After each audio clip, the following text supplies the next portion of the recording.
Alright, TPC, here's your video explaining. Um, I should have written a script explaining lack of social cohesion in Connecticut communities. So, here we have my first example I'm using. We have income by town in the state. There's 169 towns in Connecticut, and I'm going to go by per capita since I think that's the most valuable statistic when it comes to income.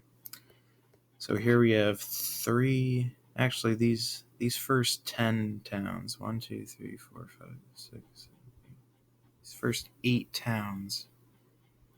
You can see the first 7 are all in Fairfield County. These towns are all typically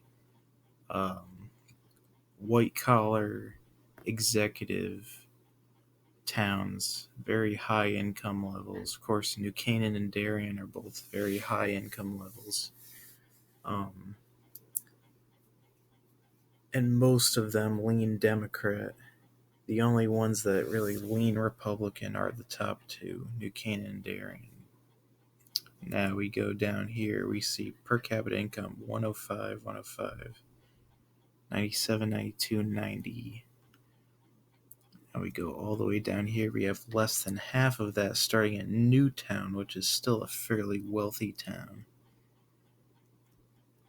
And then we go down to these towns just below 40, 35. So once we get below 35, we are already 1/3 of the per capita income of Darien and New Canaan. So we get Barkhamsted, Hampton, Lebanon, Hamden, East Hampton, Coventry, Watertown, Kent, and the list goes on and on. Now, here are the towns towards the bottom that I really want to focus on.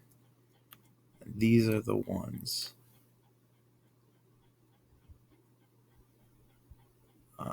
Plainfield, Brooklyn, Killingly, Winsted, Sterling, Torrington, Ansonia, Derby, Putnam. These towns are 1/4 of the per capita income. Same racial demographics. I'd say these towns are 95% white. The wealthiest towns are also 95% white. We have solid 1/4 of the per capita income. So this is the primary problem with the state of Connecticut. Our political leaders, our business, our taxes, our tax revenue relies almost entirely on the financial well-being of Fairfield County, of the wealthiest towns in the state. The top 7 are in Fairfield County. And a lot of these towns, many of them are in the far east part of the state, are paid almost zero attention by politicians on both sides, honestly. Now, these towns that I've listed used to vote Democrat, now vote Republican as part of the natural populist direction of the Republican Party, as we've already talked about. But here is an example of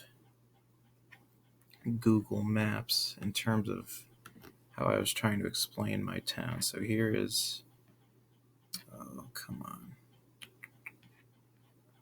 Here we go. So here's my town. This is Hebron. Oh, I guess I doxed myself. Pretend I didn't say that. This is Hebron. This is Hebron, Connecticut. So you can see what I'm talking about. You have these